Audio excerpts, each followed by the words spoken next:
நாங்கள் திரைப்படம் எடுக்க தான் வந்தோம், நானும் வந்தேன். இப்போ என் தம்பியெல்லாம் அதான் எடுத்துக்கிட்டு இருக்கிறாங்க.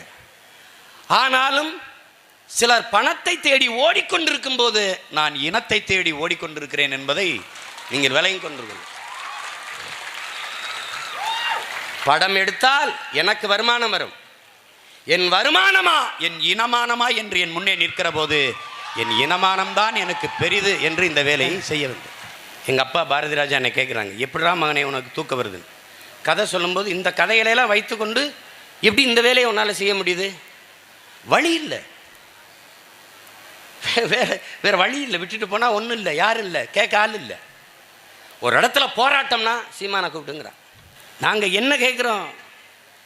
என் தாயின் மாரில் பால் குடியுங்கள், ஆனால் மாரை அறுத்து ரத்தம் குடிக்காதீர்கள் உலகத்திலே என்று தான் கெஞ்சிரும்.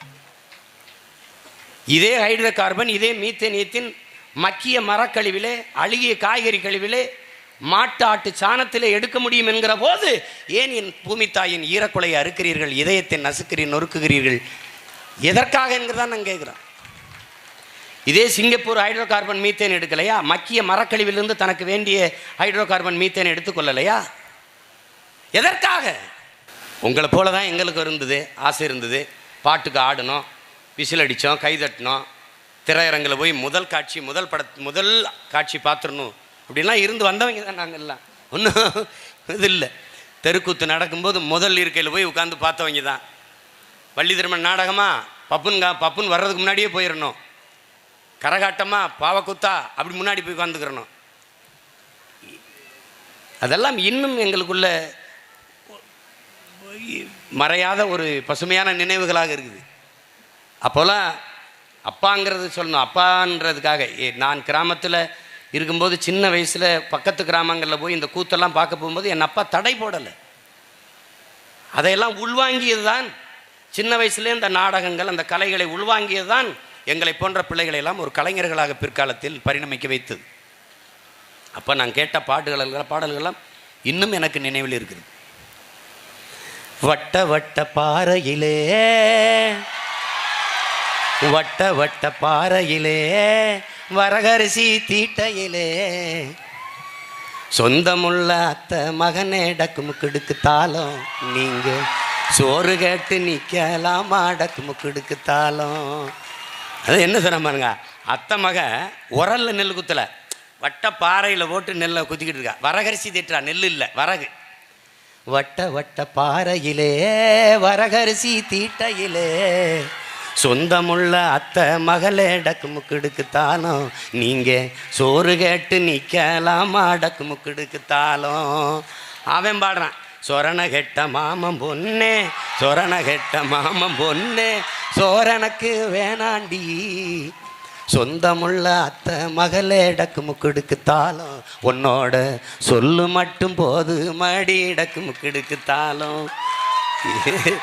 இதை தாண்டிய கிராமிய இலக்கியங்கள் எங்க இருக்கு? கெண்ட காலலகி கிறங்க வைக்கி மேலழகி,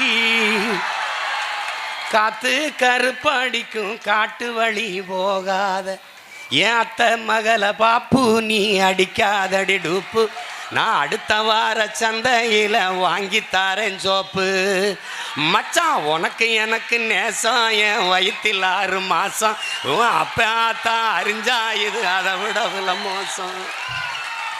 வெள்ளி புடியருவா வெடலை புள்ள கையருவா, சொல்லி அடிச்சருவா சொல்லட்டுதடி நற்கதிர, ஏதந்தானத்தன நானே மச்சான் தந்தானத்தன நானே பாடி. வட்ட நிலவ போல ஏசினுக்காங்கொட்டு கூட வாடாமல்லி பூவலகி, ஏசினுக்காங்கொட்டு கூட ஏசினுக்காங்கொட்டு கூட, சிரிச்சு முடிக்கையில் ஏசினுக்காங்கொட்டு கூட சில்லுன்னு தான் இருக்குதடி, ஏசினுக்காங்கொட்டு கூட ஏசினுக்காங்கொட்டு கூட பாடிக்கிட்டே இருந்தான்.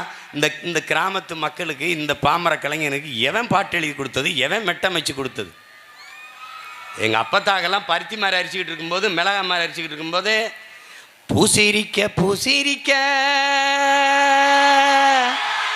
பூ போல நாஞ்சிரிக்க, போனாக ஏமாமே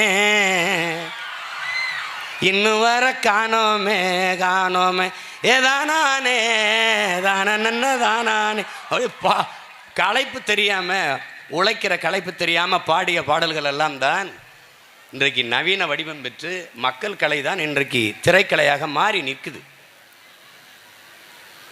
அதற்கு எண்ணற்ற சான்றுகள், உரையாடல்கள், மக்களின் பேச்சு, மக்களின் அன்றாட மக்களின் மொழிதான் திரையில் உரையாடல்களாக வருது. என்னை எங்கள் அத்தை பொண்ணு எங்கள் அத்தை பொண்ணுகள்லாம் அப்பாவோட பிறந்தவங்க 5 பேர் அத்தைங்க. எல்லா அத்தைக்கும் பெரிய பெரிய மகளும் நாங்கள் சின்ன பையன். நான் எங்கள் அத்தாச்சி எல்லாம் என்னை கருவாப்பையில் சொல்லிக்கிட்டே இருப்பாங்க. அப்போ எங்கள் அம்மாவுக்கு எங்கள் அத்தாச்சியெல்லாம் என்னை கருவாப்பைன்னு சொல்கிறது தாங்க முடியாது. அப்போ என்ன சொல்கிறாங்க பாருங்கள் அம்மா, ஏண்டி என் பதம் பெற்ற மகனை குத்தி வடித்தாலும் ஜம்பா குப்பையில் போட்டாலும் மாணிக்க முடி. அதாவது குத்தி வடித்தாலும் சம்பாச்சு வரான், குப்பையில் கொண்டு என்னை போட்டாலும் மாணிக்கம்மா. அது தாய் பேசுகிறா பாருங்க. குத்தி வடித்தாலும் சம்பா குப்பையில் போட்டாலும் மாணிக்க முடி. கருப்புன்றிய என் மகன் கருப்பு உங்கள் தலையில் இருக்குடி, உங்கள் செவப்பவன் உள்ளங்காலில் இருக்குடி. இருக்கு நிறைய பேர் பாதிக்கப்பட்டிருக்கீல்ல.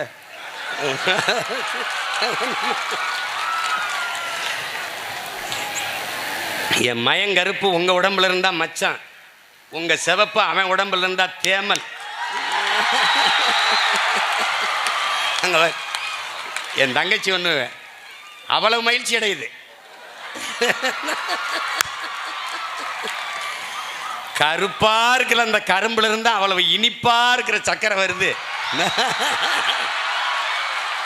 கருப்பு தான் அழகு, காரம் தான் ருசி. வெள்ளைங்கிறது அழகல்ல நிறம்,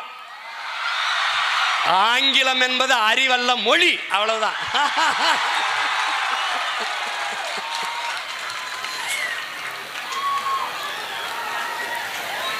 இனிமே கருப்புன்னா ஆமா நாங்க கருப்பு. என்ன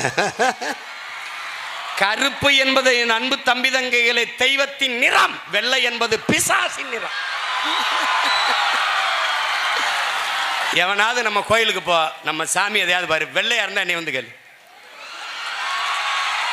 எல்லாம் கண்ணங்கண்ணேன்னு இருக்கான். அவனுடைய நேரடி வாரிசுகள் நம்ம. சாமியே கருப்பனை சாமி. அதில் நான் ஒரு முருகனை போட்டேன் வீரத்தமிழர் முன்னணிக்கு. எல்லாம் திட்டினா வெள்ளையா இருந்துட்டே, என் தாத்தன் என் பாட்டை எப்படா வெள்ளையா இருப்பான், என்னடா பிடிச்சி வச்ச கொலக்கட்டை மாதிரி ஆக்கிட்டீங்களாடா அவரை. அவர் எங்காலும் கருப்பாக தான் இருப்பான். அதனால்